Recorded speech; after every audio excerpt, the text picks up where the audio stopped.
저는 오늘 하나님의 꿈이 가리키는 곳이란 제목으로 설교를 하겠습니다.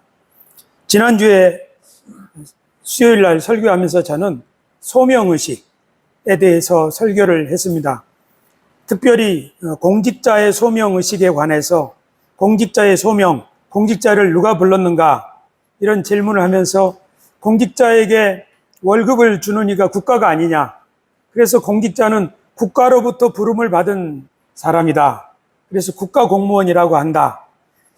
그렇고 설교를 마치고 돌아섰는데 제 생각이 짧았다는 게 퍼뜩 깨달았어요.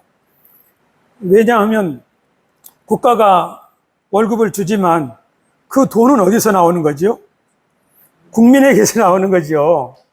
그래서 우리 공직자들이 마음속에 어떻게 생각하셨을까? 저는 설교 끝나고 나서 좀 부끄러웠어요. 내가 여기까지밖에 생각이 미치지 못했구나. 우리가 국가 공무원이긴 하지만 사실은 국민을 위하여 일하고 또 시민들로부터 우리가 부름을 받았다고 하는 사실이 그게 국가 공무원이라는 것보다 더 위에 있는 것이라는 사실을 깨달았습니다. 그런 점에서 우리 성동구청의 지도자들과 그리고 여러 공직자들이 현장의 소리에 귀를 기울이려고 하는 그런 태도는 정말 귀하다, 그렇게 생각이 듭니다. 우리가 하는 일은 직접적으로 대민 업무가 아니다 하더라도 결국은 공직자의 모든 일은 결국은 시민을 위한 것이죠. 그래서 내가 무슨 일을 하든지 항상 내 마음속에 시민, 국민을 생각하는 것, 그것이 공직자에게는 굉장히 중요한 자세라고 생각합니다. 예를 들면 목회자의 경우에는 우리 교우들 그리고 사람들을 잊어버리고 천상의 세계만 배회하면 정말 목회자는 길을 잃기가 쉬운데요. 여러분 공직자들의 소명도 사실은 국민으로부터 부르심을 받았으니 여러분들도 결국은 국민들을 향하고 시민들에게 우리의 생각을 항상 집중해야 되지 않을까, 그런 생각을 해봅니다. 그러면서 저는 하나님의 소명, 하나님이 사람을 부르실 때는 꿈을 주시는데 그 하나님의 꿈도 결국 사람을 가리킨다, 그렇게 생각을 하면서 오늘 설교를 진행하겠습니다. 하나님의 꿈의 사람 하면은 우리는 요셉을 생각합니다. 요셉은 꿈쟁이라는 별명이 있었죠. 우리가 잘 아는 대로 어렸을 때 요셉이 집에서 두 가지 꿈을 꿨죠.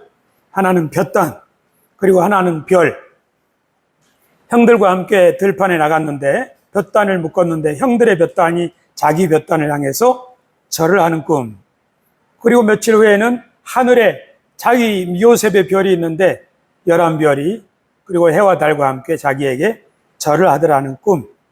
요셉이 이 꿈 이야기를 가족에게 했을 때 형들은 요셉을 미워했죠. 이 꿈은 형들의 기분을 상하게 했던 것 같습니다. 그런데 이 꿈이 어린 요셉에게는 어떤 의미가 있었을까요? 요셉은 이 꿈을 어떻게 생각했을까요? 요셉이 이 꿈이 장차 나는 이런 사람이 될 거야, 그 미래를 내다보지는 못했을 것 같아요. 너무 희미하잖아요. 하지만 저는 요셉이 이 꿈을 꾸고 나서 비록 형들한테는 나말을 들었지만 이 자신은 나는 하늘의 별처럼 어떤 빛나는 사람이 되라고 하나님이 나에게 이런 걸 보여주신 것 아닐까. 하나님이 자기를 택하셨다고 하는 그런 의식이 있었을 거라고 생각합니다. 그렇기 때문에 이집트의 종으로 팔려갔지만 그 집에서 가정 총무, 모든 일을 주관하는 사람으로 인정을 받은 거겠죠. 하나님의 꿈이 어떤 사람에게 들어갈 때 그 꿈이 그 사람 마음속에 자리 잡고 그 사람이 자신을 하나님 앞에서 어떤 존재인지 자기 가치를 깨닫는 거지요. 제가 완도에서 중학교를 마치고 고등학교를 광주에서 다녔는데요. 광주에서 서울로 대학을 지나가기 위해서 올라가는 고속버스를 탔어요. 그러니까 정말 촌사람이죠. 고속버스에 앉아가지고 하나님, 제 앞에 어떤 일이 기다리고 있는지 모르지만 하나님 잘 되게 해주십시오 하고 그 경건한 마음으로 또 두려운 마음으로 하나님께 기도하고 또 기도했습니다. 그 마음을 지금 서울 생활하는 동안에 계속 잊지 않고 있습니다. 하나님이 내 삶을 이끌어 주시기를 바라는 마음 말입니다. 아마 요셉도 애굽의 종으로 팔려갔을 때 자기 어렸을 때 꾼 꿈, 그것이 하나님이 나를 이런 사람 되라고 부르시지 않으셨나 하는 그런 거 말이에요. 아마 여기 계신 분들도 다 하나님이 여러분들을 언젠가 나는 너를 사랑하고 너를 인도해 주기를 원한다, 그런 확신을 받으셨기 때문에 이 자리까지 온 줄로 믿습니다. 네. 그래서 하나님의 꿈은 우리 속을 밝게 비춰주는 등불과 같은 것이라고 생각합니다. 요셉은 누명을 쓰고 감옥에 갇혔죠. 감옥에서 요셉은 두 사람을 만났습니다. 왕의 측근들이었는데요. 한 사람은 왕의 술을 빚어서 따라주는 관리, 그리고 한 사람은 빵을 구워주는 사람이죠. 어느 날 이 두 사람의 얼굴에 수심이 가득한 것을 보고 요셉이 물었죠. 술 관원장이 말하기를 꿈에 보니 가지, 포도나무 가지가 세 가닥이 있는데 열매가 포도가 열렸길래 그것을 따가지고 짜서 컵에 담아 왕께 드렸다. 술 관원장이 그렇게 말을 했죠. 떡 관원장은 나도 꿈을 꿨는데 하얀 떡을 구워가지고 광주리 3개 이고 가는데 왕에게 드리려고 그만 공중에 새들이 와서 빵을 쫙 먹어버렸다. 요셉이 그 꿈 이야기를 듣고 해몽해 주지요. 술 관원장은 당신은 3일 안에 복직될 겁니다. 떡 관원장은 당신은 3일 안에 죽게 될 것입니다. 여러분, 실제로 그렇게 되었죠. 하나님의 꿈이 이 마음속에 있는 사람, 요셉이죠. 이 마음속에 하나님의 꿈이 선명하게 있는 사람은 다른 사람의 마음속에 있는 꿈을 분별할 수 있게 된다. 제가 이 성경을 읽으면서 느낀 겁니다. 그러니까 사람마다 마음속에 꿈이 있어요. 어떤 사람의 꿈은 잘 될 꿈, 살 꿈, 생명의 길로 나아가는 그런 꿈이에요. 또 어떤 사람 마음속에 있는 꿈은 저 길로 가면은 죽을 텐데 하는 그런 꿈도 있습니다. 우리가 사람들을 분별할 필요가 있죠. 여러분은 혹시 사기 당해본 적 있으세요? 우리가 어떤 사람을 너무 믿고서 너무 모든 것을 맡겨버릴 수도 있고요. 또 어떤 사람 너무 나한테 소중한 사람인데 그걸 깨닫지 못하고 그냥 놓쳐버리는 수도 있지요. 우리 마음속에 어떤 염려 또는 욕심, 그런 것이 하나님의 꿈을 대체할 때 우리가 그렇게 다른 사람을 구분하지 못하게 되는 경우가 있는 것 같습니다. 그러니까 하나님의 꿈은 가장 먼저 우리 마음속에 들어와서 우리가 어떤 존재인지, 어떤 일을 하게 될 사람인지 함부로 행동하면 안 되는 그런 자기를 지킬 수 있게 도와주죠. 또 하나님의 꿈이 우리 속에 잘 소중하게 간직되면 요셉이 감옥에서 했던 것처럼 이 사람은 살겠구나, 잘 되겠구나, 이 사람은 안 되겠구나, 안타깝구나. 그래서 우리가 어떤 사람과 시간을 같이 보내고 어떤 사람은 거리를 두어야 할지를 깨달을 수도 있게 된다. 저는 그렇게 생각합니다. 우리가 열매 없는 일에 또는 사기꾼에게 우리 시간을 바치면 물질도 손해날 수가 있기 때문에 이것은 대단히 중요한 능력 또는 자질이라고 생각합니다. 하나님의 꿈이 우리 속에 살아있을 때는 그렇게 사람을 분별할 수 있죠. 제가 설교안에 없는 이야기 하나 하겠습니다. 제가 개척교회 목사일 때 면목동에서 사람도 귀하고 오늘 기도자의 말처럼 재물도 귀해요. 교회 재정도.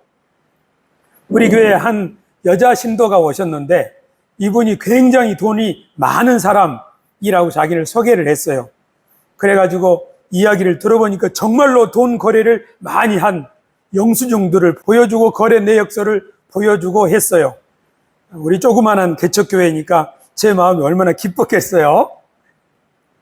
그런데 대단한 이분에게 저희 부부가 돈을 사기를 당했어요. 급하다고 해가지고 말이에요. 지금 생각하면 참 바보 같은 그런 일인데 그때는 왜 그랬을까? 개척교회 목회자로서 하나님을 신뢰하는 굳센 믿음을 가지기보다는 지금 당장이 어려우니까 그렇게 마음이 약해져서 분별력이 흐릿해졌다. 저는 그런 생각을 해봅니다. 아직 삶이 남아있기 때문에 남은 세월 동안에 또 어떤 사람을 만날지 모르지만 분명한 것은 하나님의 꿈이 요셉에게 사람의 마음속에 있는 꿈, 그것을 분별할 수 있는 지혜를 줬다는 사실입니다. 그 다음 요셉은 왕 앞에 섰지요. 이집트의 왕을 파라오라고 부르는데 왕도 꿈을 꿨지요. 그 꿈은 하나님이 주신 꿈인데 그 나라의 운명을 결정할 꿈이었죠. 그것은 살찐 황소 7마리를 비쩍 마른 황소 7마리가 잡아먹는 꿈이었고, 또 하나의 꿈은 아주 튼실한 7 이삭, 그것을 동풍에 말라버린 그 이삭들이 다 잡아먹었다고 하는 이야기죠. 이 꿈은 애굽의 박사들은 해몽 못했지만 요셉이 보기에 그 꿈은 분명한 거였죠. 우리가 잘 아는 대로 7년 풍년 그리고 7년 흉년. 요셉은 왕에게 이렇게 제안을 했죠. 이와 같이 그 곡물을 이 땅에 저장하여 애굽 땅에 임할 7해 흉년을 대비하시면 땅이 이 흉년으로 말미암아 망하지 아니하리이다. 아멘. 하나님의 꿈이 어디를 가리키는가? 요셉은 이 하나님의 꿈이 결국 이 땅에 있는 사람들이 살 것인가 또는 망할 것인가, 그것을 보여준다고 해석을 한 것 같아요. 그래서 왕에게 곡식 창고를 지어서, 그러니까 풍년의 시간에 5분의 1의 세금을 거둬가지고 곡식으로 전국에 저장 창고를 짓게 했죠. 그러니까 요셉은 하나님의 꿈을 해석하기를, 하나님은 이 나라 백성이 또는 이 세상 사람들이 굶어 죽으면 안 된다고 생각하시는구나 하는 것이죠. 그래서 저는 하나님의 꿈이 어디를 향하는가, 오늘 3가지를 말씀드리려고 왔습니다. 하나는 우리 자신의 마음속 깊은 곳에 뿌리를 내립니다. 그래서 우리 자신이 누구인지를 항상 잊지 않게 해주죠. 하나님의 꿈을 마음속에 잘 간직한 사람, 요셉의 경우에는 내가 감옥에 갇히더라도 하나님의 꿈을 저버릴 수 없다는 거잖아요. 저도 개척교회 목사하면서 정말 그런 배포가 있었으면 정말 좋았을 뻔했어요. 그러면 그 사람을 회개시킬 수 있을지도 모르잖아요. 그죠? 나는 당신의 그 돈 많고 적음에 관심 없다. 나의 진짜 관심은 당신의 영혼이다. 그렇게 말이에요. 그때 그렇게 못한 것이 참 부끄럽고 아쉽습니다. 그러니까 하나님의 꿈을 어떤 환경이 닥친다 하더라도 굳게 간직할 때 우리는 비로소 사람을 구별할 수 있는 능력을 가지게 되는 것 아닐까. 3번째는 하나님의 꿈은 결국 이 땅의 사람들을 살릴 수 있는 그 길을 제시하는 거죠. 그래서 우리가 하나님의 백성으로서 하나님 앞에 두 손 모아 기도하는 사람들이라면 우리의 임무는 뭐예요? 우리의 임무는 하나님의 꿈을, 하나님이 지금 우리 성동구를 앞으로 미래를 살리기 위해서, 다가오는 위험을 피하기 위해서 어떤 살 길을 우리에게 주시는가 하는 것을 파악하는 것, 그것이 우리의 임무라고 생각하는데 동의하시면 아멘합시다. 하나님께서 여러분에게 이런 지혜를 주시기를 바랍니다. 3가지 꿈, 하나는 우리 자신. 그래서 하나님의 꿈을 받은 사람은 사도 바울이 이렇게 말했는데요. 이런 생각을 하면서 살라 하는 것이었는데요. 마지막으로 형제 자매 여러분, 무엇이든지 참된 것과 무엇이든지 경건한 것과 무엇이든지 옳은 것과 무엇이든지 순결한 것과 무엇이든지 사랑스러운 것과 무엇이든지 명예로운 것과 또 덕이 되고 칭찬할 만한 것을, 이 모든 것을 여러분은 골똘히 생각하십시오. 그렇죠? 하나님의 꿈을 받은 사람은 그런 것을 생각하라는 거죠. 그리고 하나님의 꿈을 잘 간직한 사람은 사람을 분별할 수 있다고 그랬죠. 우리가 사람을 바꿀 수 있습니까? 우리가 사람을 바꿀 수는 없지만 그 사람이 내 운명을 바꿔버리게, 내 삶을 망쳐버리게 그렇게 하지 못하도록 막을 수는 있습니다. 우리 속에 하나님의 꿈이 있을 때 우리는 다른 사람들이 우리를 망치지 못하도록, 그래서 우리가 걸어가야 할 길을 똑바로 걸어갈 수가 있을 것입니다. 특별히 공직자로서 우리들은 하나님이 우리의 업무에 이 업무를 통해서 구민들을, 내 업무를 통해서 이 땅의 생명을 살릴 수 있는 지혜를, 길을 깨닫게 해주십시오. 그렇게 하나님 앞에 기도하는 우리가 되어야겠습니다. 지금부터 130년 전 우리 조상들은 왕정시대의 끝물을 지나고 있었습니다. 1894년 동학 농민운동이 일어났을 때 당시에 탐관 오리들은 백성들을 벌레나 아주 미천한 존재로 생각해서 수탈을 했죠. 동학 농민운동은 그런 탐관 오리들에 대한 저항, 그리고 우리나라를 짓밟은 일제에 대한 저항으로 일어났습니다. 사람이 하늘만큼 귀하다 하는 정신이죠. 그런데 세월이 130년이 지났지만 지금도 역시 사람을 천하게 여기고 짓밟는 일이 마치 살진 암소를 이 비쩍 마른 소들이 와서 잡아먹는 것처럼 온 세상을 지금 뒤덮고 있다, 저는 그렇게 생각합니다. 자본이 중요하고 월급도 중요하지만 사람이 하늘만큼, 하늘처럼 귀하다는 것이 하나님의 꿈이 아닌가. 우리 부모님들은 말하기를 사람 나고 돈 났지 돈 나고 사람 났냐. 우리 부모님들은 그 진리를 가지고 사셨죠. 그런데 돈을 너무 앞세우는 이 현재 자본주의의 이 흐름 속에서 사람이 얼마나 중요한가, 가치가 너무 퇴색되어 가고 있는 것 같습니다. 우리 공직사회에서 직급도 사람보다는 중요하지 않다 하는 것을 우리는 잊지 말아야 하겠습니다. 오늘 우리가 신우의 예배 잠깐 두 손 모아 기도하는 것은 하늘을 향하여 하나님을 바라보면서 하나님은 누구를 보고 계십니까?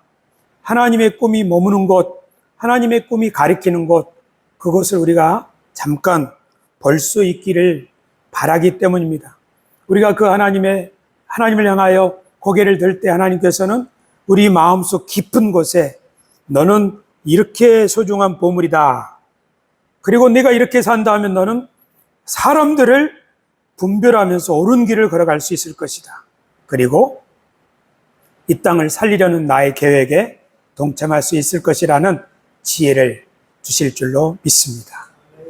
공직자 여러분, 여러분의 업무가 힘들겠지만 하나님이 여러분을 사랑하시고 힘주시리라는 기대를 가지고 삽시다.